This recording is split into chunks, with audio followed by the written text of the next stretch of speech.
So, ngayong araw, dumating yung delivery ko. Sobrang dami. So, ito, mga halahas to. Joke lang. Ano to, mga spoon.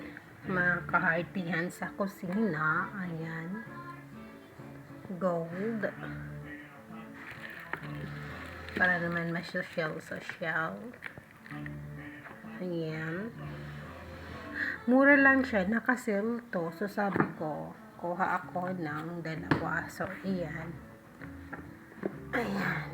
Sa dalawa. Then, nagpa-pizza kami ng asawa ko kanina. So, ayan yung rest. Itong mga plate na to is for microwave na siya.